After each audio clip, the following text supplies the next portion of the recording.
Hey everyone, well, I'm going to be lazy and make a video. It's way easier for me to make videos than text and graphics posts. But it's harder for you because you got to press play and listen to me at my own pace, so it's a trade-off. So it's about an hour before the opening bell, and futures are delightfully red right now for a change.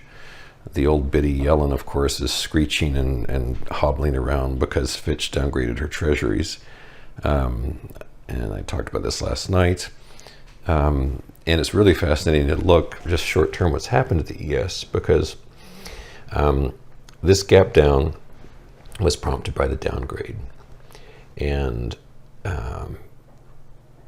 we started climbing up, and almost a perfect gap fill. Is that extraordinary?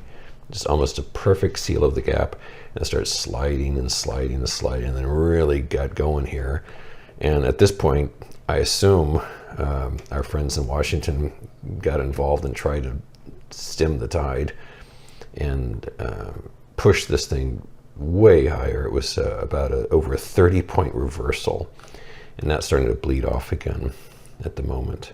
Of course, the former bearish hedge site, Zero Hedge, now Permabull site, they're doing their usual shtick. Between, fawning over their favorite person in the universe, this guy, it's like the market's looking for excuses to take profits. That's their explanation. Insanely bullish for humanity. They're talking about some new, they're looking for anything to be bullish about here. The last Fed hike is often very favorable for global stocks. Permabull.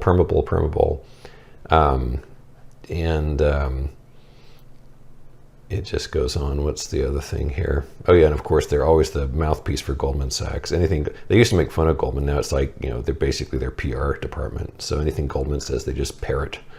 Pretty embarrassing what they've become. It used to be a really cool site plus kind of a Klan rally, but now it's a really bullish site and a Klan rally. So quite a change. Getting back to the markets. We can see here that, quite obviously equities across the board are getting zapped by a little bit. NQ's down about 150 points. The RTY, and here again, there's something spooky going on. There's some buying. Either Yellen or Powell is involved in trying to countermand this dip. But it's quite interesting to see that at long last somebody recognized the U.S. debt's garbage. Looking longer term, it's actually really poetry in motion, because you can see, like in this is a 15-minute bars. You can see a nice reversal pattern right here, blocked off, and engaged in this is just a clean series, in spite of all the fight back of lower lows, lower highs, that whole shtick going on.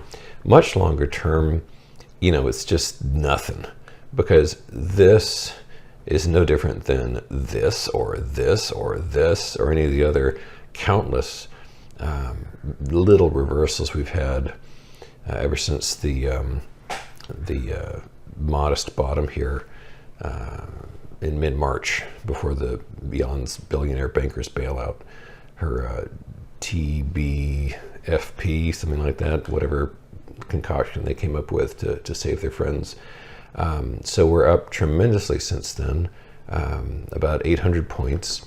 So there's just a little bit of a shave right there. One other funny thing is that, quite obviously bonds in general doing dreadfully bad. Quite short term, it was very weird, because after this announcement, the bonds actually seemed, so let's somehow know exactly where it took place. Yeah, somewhere about here. This is bonds. The announcement came out, and bonds actually strengthened, which made no sense to me. So they actually, it wasn't tremendous, but got a little bit stronger, just sort of held stable. And only just this morning, in the wee hours, for some reason, we're getting some selling going on. The reason that's germane to me is that XLU, as I've mentioned endlessly, is by a factor of 5 my biggest position.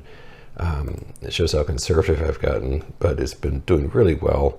And what would be particularly good is if we could break this trend line, which is the right side. This whole portion here is the right side of the diamond pattern.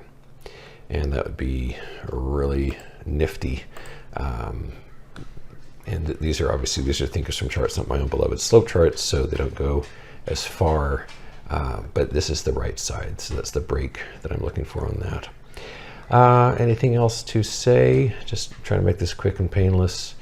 No, I'm pretty fully loaded for the day. Got 6 different stock-based puts, ranging expiration from January to June of next year.